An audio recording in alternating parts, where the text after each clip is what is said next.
film a video. Yeah. Hello, so for those of you that don't know me and are maybe new subbies or new to my channel, my name is Sam and I'm a mum to Cleo. She is busy playing in her kitchen. Can you make me a cup of tea? Yeah. Cup of tea or a cake? Hello? Oh, thank you. Is that my cup of tea? Yeah. It's delicious. It's very strong, the tea. I think I need some more milk. More milk. This is little 2.5-year-old Cleo. This video isn't actually about her, it's about me today and how I'm doing 2.5 years postpartum.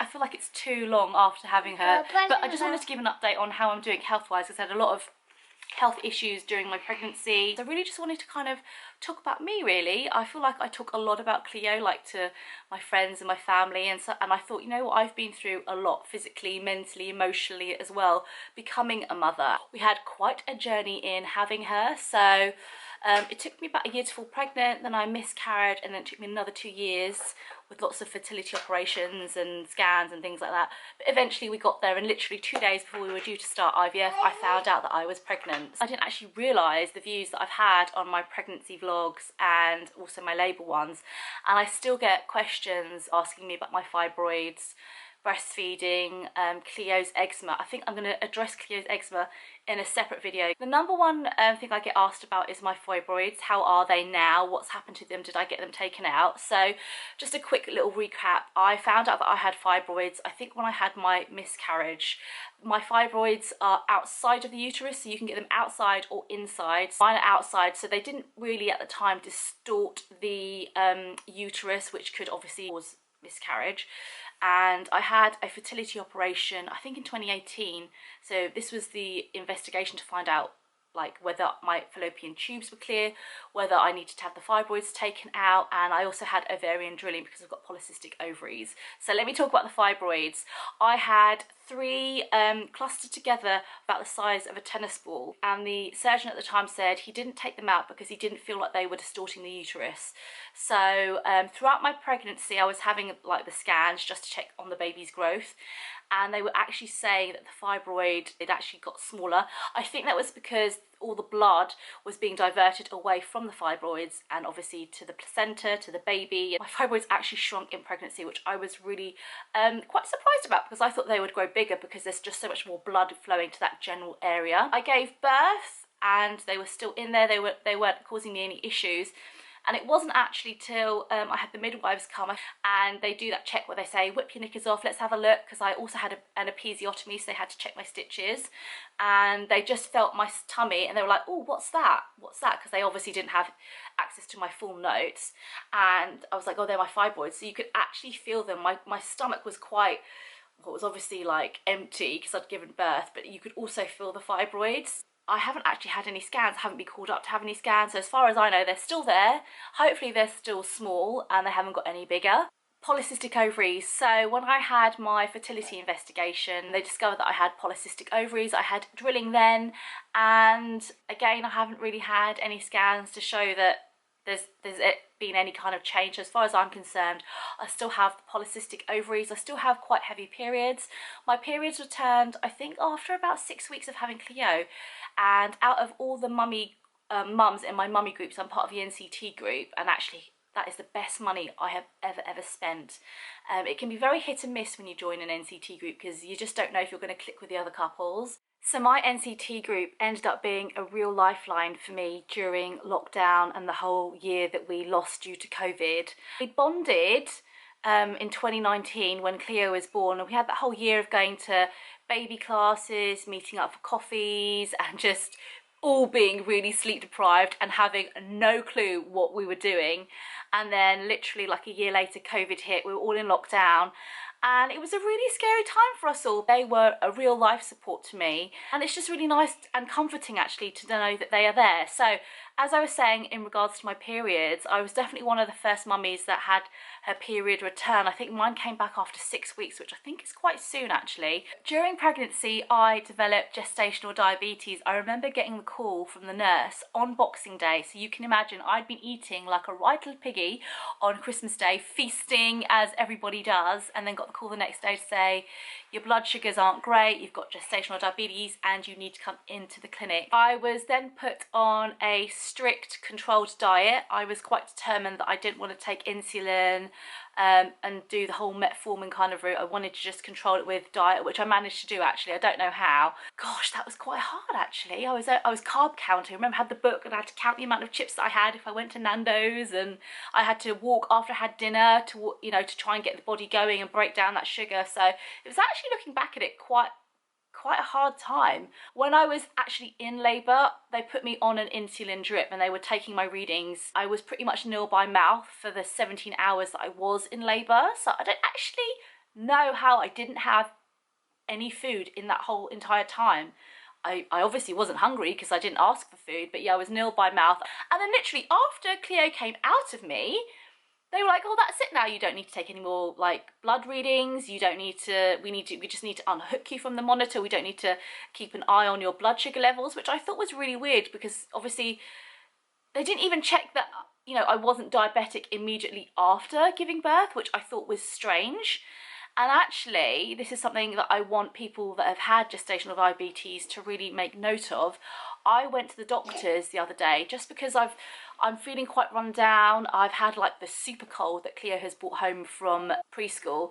And the doctor said to me, if you've had gestational diabetes, we need to be testing you once a year to check your blood sugar levels. So I didn't know that. I wasn't told that after I came home after having Cleo, and there was no kind of follow-up. So those ladies out there who are having gestational diabetes, you need to have your yearly checkup to check your bloods. So I breastfed Cleo for 21 months. I can't actually believe that I breastfed her for that long. I didn't plan to. I didn't actually have any plans. And I'm actually one of those probably annoying people because I was so desperate to have a baby. I loved and really enjoying being pregnant. I loved having a bump. I loved giving birth. I absolutely loved it. It was brutal, don't get me wrong, but I loved it. And then I just loved breastfeeding, and I actually was really fortunate in that I'm touching my boobs as I tell you about it, I had a really good supply of milk, actually so good that I ended up having mastitis, I think within the first maybe 3 weeks of having her.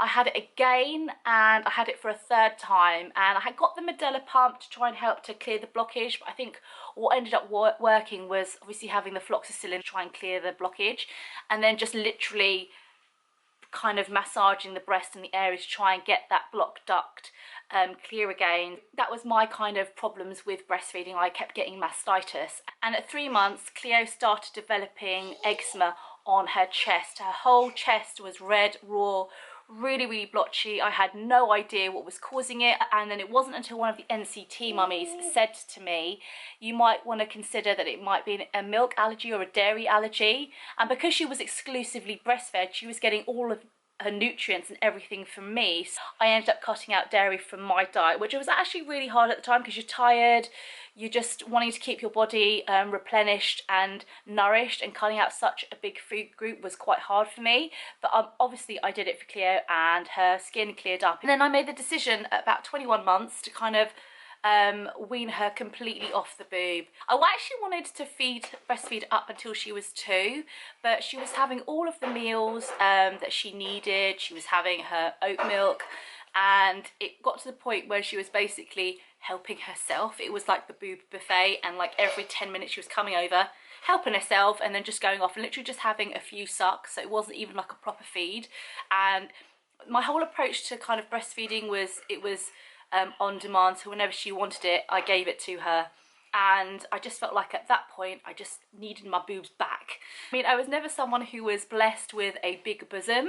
I would say they are pretty much the same size, and if anything I think they might be a little bit bigger, just a little bit. I think in my 3rd trimester vlog I showed you the beginnings of the very dark stretch marks that I was getting, and they ran kind of vertically down my bump. It was quite alarming for me, to be honest with you. I knew that I was probably going to get them because my mum had stretch marks, but I didn't realise how dark and kind of big they were, and it was a little bit of a shock for me. I would say it wasn't until about 1.5 years that they have properly faded into silver, and you can't even really see them now. And I actually got quite paranoid. I went to a spa trip with the girls, and they really were quite dark, and I was just wearing all-in-ones. But recently I went to Marbella with the girls, and They faded to such an extent that I feel comfortable in like high-rise bikini bottoms and a bikini top, so that for me is definitely progress. And actually, like my friend Megan said, that they are the baby's first painting, so I should wear them with pride. I'm not someone who's particularly worried or obsessive about their weight, but what I have noticed is that since having Cleo, my pelvis has expanded. So I used to be a size 12, I am now a size 14. It's not solely probably down to being pregnant, but you know, we have been in a lockdown, we've had a really stressful year, and I probably have eaten quite a lot of carbs. I love to cook, I love to eat, and that's probably contributed a little bit to it as well. But I do think that my hips have widened since having Cleo. And then I had to go on a massive jean hunt to find jeans, and you know how hard it is to find jeans? Well, I literally ordered a pair from every single shop that you can think of, and the best ones were Gap. So quality wise, the best. Those first 18 months with lack of sleep, and I guess in a way it's not lack of sleep, it's more interrupted sleep. So if the baby cries, which she used to do a lot because she used to hate her cot, I would have to go in there, then you would settle her, and then you'd have to go back to bed, and it actually can take some time before you yourself can fall back to sleep. And if that happens 2-3 times a night, you wake up and you're just like, ugh. So it was really important to try and nap when she napped, and it's much easier said than done. I was really good with keeping up with my iron supplements, my multivitamins, my vitamin D. I would say now that I'm only just coming out of that brain fog. I feel like you've got so much stuff whirling around your brain, so many things you've got to try and remember. Dealing with that and the lack of sleep, it's kind of really hard. I took a year off mat leave, and then COVID happened, and then I was furloughed. So I had like 2.5 years solidly with Cleo, and I feel enormously blessed to have been able to spend that time with her. I went back to work in July, working 3 days a week, working from home, and I've got to say it was really hard going back to work, like mentally. Like my brain had been so preoccupied with kind of baby stuff, doing stuff to do with SAGE, governance, charity, GDPR. I was just like, my brain was fried. And Mel actually said to me, it's going to take you a couple of months to get your head around things, and he's totally right. It's taken me a couple of months, and now I feel like I'm firing on all engines. I am quickly losing light, and I've got 14% battery. I keep getting interrupted, so I just hope this video turns out okay. I think one of the hardest things for me that I was worried about was that I would lose myself in becoming a mum, and I've always had a strong sense of who I am because I know how overwhelming becoming a parent can be. I definitely feel like having girl time, so meeting up with my girlfriends, whether it's just for a coffee, lunch, a weekend away, it's really important for me. Even though I have a wonderful relationship with Mel, there's nothing quite like girl time and just being around my best friends, who I consider my soul sisters, and just talking about how hard it is sometimes. I also wonder if it's got anything to do with the fact that I'm an only child. So for me, I really value the friendships and the relationships that I have with people. So yeah, for me, having good friends, making time for friends is definitely something that I would recommend to new parents, because you need them to keep you sane on this crazy roller coaster. So before we say goodbye, please subscribe if you are new here and you want to see more videos from me. And if you've enjoyed this content, why not give it a like? It lets me know that you like these kind of mummy chats. I'll see you soon. Bye. I finally actually feel like I've got out of...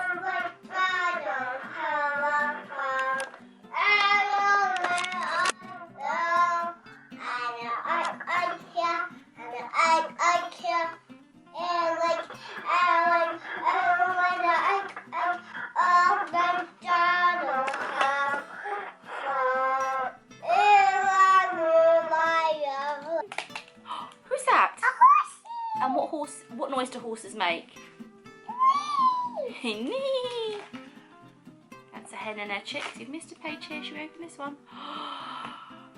Ooh, it's a ducky. Quack, quack, quack, quack. Where is you? She. Beep, beep, beep. What's that? Tickle. Tickle, tickle. Oh, what is that? And I'm not gonna lie, I really do love cooking. I love eating. I love cooking curries, Thai curries, Indian curries, noodles, all sorts. And I just love my food. So I'm not putting any pressure on myself at the moment. I just need to get more active. Excuse me, I'm trying to film a video. Oh dear, this is not going very well.